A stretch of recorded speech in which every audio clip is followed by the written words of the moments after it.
Alright guys, isa ito sa matinding pasabog ni Pangulong Bongbong Marcos mga sangkay na I'm sure ito po yung hinihintay ng maraming mga Pilipino.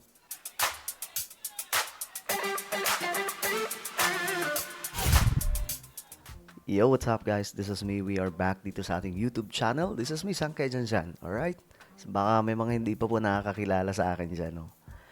Okay, maganda itong pag-uusapan natin ngayon mga sangkay dahil nga po itong si PBBM no, ay naglabas ng isang malaking impormasyon tungkol po sa problema natin sa kuryente.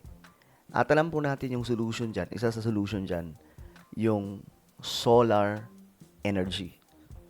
Ngayon, nakita naman po natin kung paano po nagsalita ang Meralco nakaraan, di ba mga sangkay nakaraang mga buwan, na sinasabi nga po nila na hindi dapat na basta-basta nagpapalagay ng mga solar panel dahil delikado daw, baka magkasunog, etc. Which is, alam po natin mga sangkay, na isa lamang po yan sa mga alibay. Dahil ang gusto nilang sabihin, wag na kayong mag-solar kasi hihina ang kita namin. Hindi sila malulugi, hihina lang ang kita. No? Yung pagiging masiba nila sa kita, medyo kukulangin. Pero hindi sila malulugi dyan, mga sangkay. Kaya nga lang, ewan ba dito sa mga oligarko. Well, pag-usapan po natin ito anyway before we start guys sa mga hindi pa po dyan nakakapag-subscribe. Kung gusto nyo lagi po kayong updated dito sa ating YouTube channel, makikita nyo po yung subscribe button sa baba ng video na to. I-click nyo lamang po yung subscribe, i-click ang bell, at i-click nyo po yung all. Sa mga nanonood po sa Facebook, i-follow nyo po yung ating Facebook page. Alright, so, isa po ito sa natuwa ako mga sangkay actually kasi isa sa nabanggit ng ating presidente itong patungkol po sa mga patong-patong na mga dinadagdag sa mga bayarin mga sangkay sa kuryente. Lalong-lalo na po when we talk about Meralco, mga sangkay, anak ng Tokwa. Pag tinignan po natin yung bill po natin, talagang makikita nyo doon na maraming mga binabayaran mga sangkay na tayo po ang sumasalo. Ito ba yung tinatawag na system loss charge ng kuryente na ngayon ay pinapatanggal ng ating Pangulo. Pero maliban dyan, ito ang matindi. Nanghingi rin siya ng tulong sa Kongreso para magkaroon ng batas na tutulong sa mga Pilipino na magkaroon ng solar panel sa mga bahay. Ayan. 'Di ba, mga sangka, ito pa yung hinihintay natin. DDS ka man, dilawan ka man, ano ba? DDS, dilawan, loyalista, no? Lahat po tayo, gusto natin na magkaroon po ng mga solar panel yung mga kabahayan. Kaya nga lang, kailangan mo talaga mag-invest, no?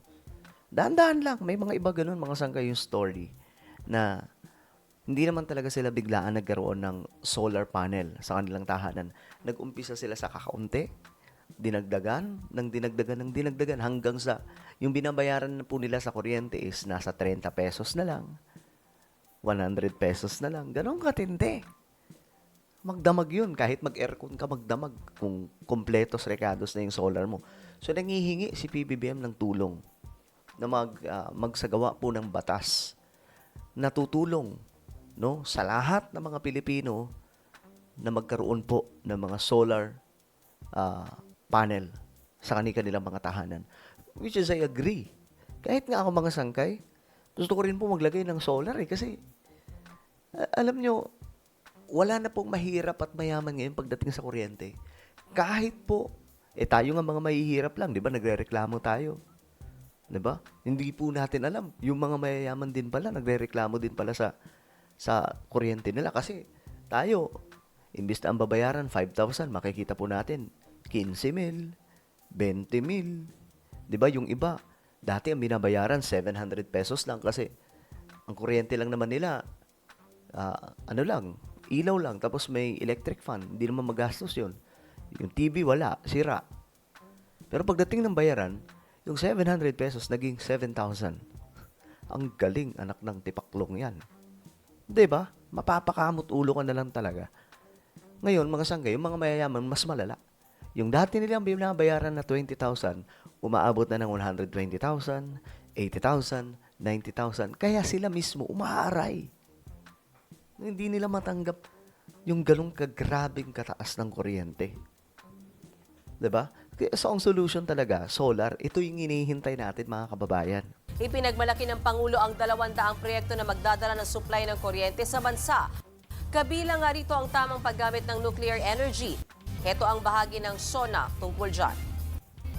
Mga kababayan, sa lahat ng mga ginagawa natin sa sektor ng enerhiya, maninaw din sa pamahalaan ang hinaing ng taong bayan na pababain ang presyo ng kuryente sa bansa.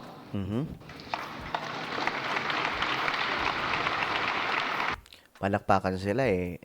Ang tanong dyan, papayag ba sila na gumawa ng mga batas na yan?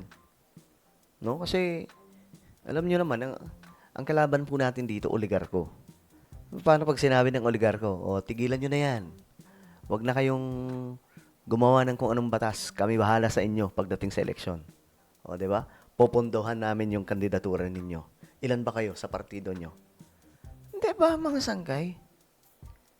Kayang-kaya pong yan, lutuin lamang po doon sa Kongreso. Kaya nga, si PBBM ay nagsalita. Pero kung hindi kikilos ang Congress, walang mangyayari. Di ba? Walang mangyayari. Kasi lahat naman kailangan dumaan sa Kongreso eh. Actually, ang gulo po ng Pilipinas, kita nyo gagawa ng batas. Mula sa lower house, which is Congress or House of Representatives, may maaaprubahan doon na version ng kanilang batas na gustong ipanukala. Ngayon, ipapasa po yan sa Senate. Congress pa rin, pero sa Senado. Doon mga sangkay, pag-uusapan ulit. Ngayon, pagdating doon, babaguhin yan.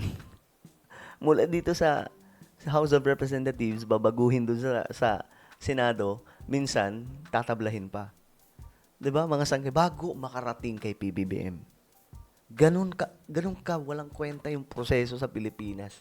Hindi tulad sa parliamentary system na iisa lang yung Congress eh. Magdedebate doon, magsasabatas, gagawa ng panukalang batas, then ipapasa ka agad sa Prime Minister, permado ka agad. Madaling maipagawa kung anumang proyekto o kung anumang programa ang isinusulong. 'Di ba? Sana maging parliamentary system po tayo. Unang-una, upang maging simple, madali at abot kaya ang pagpapakabit ng solar panel at battery storage system sa kanilang mga bahay, Yun! hinihiling ko ang tulong ng Kongreso na maipasa na ang Sariling Kuryente Act. Yun! Meron pala yan eh. Sariling Kuryente Act. Yun na yun, yung tungkol sa solar. 'Di ba? Sariling Kuryente Act. Sana walang bayad. 'Di ba? Kasi, ang problema na naman yan, may mga isusulong sila, okay, ipasa natin to, pero ito yung gagawin. Kailangan mo magparehistro sa ganito, tapos pagkatapos mo dun magparehistro, paparehistro ka ulit dito, tapos pagkatapos dun, kailangan mo magbayad ng ganito. Anak ng to, kaluging-lugi. Alam niyo naman sa Pilipinas, yung kagulangan po natin ay talagang namang napakalala na. 'Di ba? So sana minsan nakakawalang gana na lang po mga sangkay, baka mamaya hindi na naman po mangyari. Kasi wala kasi magagawa si PBBM once natablahin po yan ng Congress. 'Di ba? Ng House of Representatives at ng Senate. Gulo po eh. Ang gulo, gumawa ng batas sa Pilipinas, sa totoo lang. No? Pero yun na nga, solar, napakatindi niyan. Well, ano po ang inyong opinion tungkol dyan, mga sangkay? Comment down below. Meron tayong YouTube channel. Ito po ay Sangkay Revelation. Hanapin nyo po ito ngayon sa YouTube. Dito po tayo nag-upload ng mga vlog patungkol po sa mga nangyayari sa ating mundo related po sa Bible prophecy at mga end time events. Alright? Hanapin nyo po ito sa YouTube. Then click the subscribe, click the bell, and click all. Ako na po ay magpapaalam. Mag-iingat pong lahat. God bless everyone.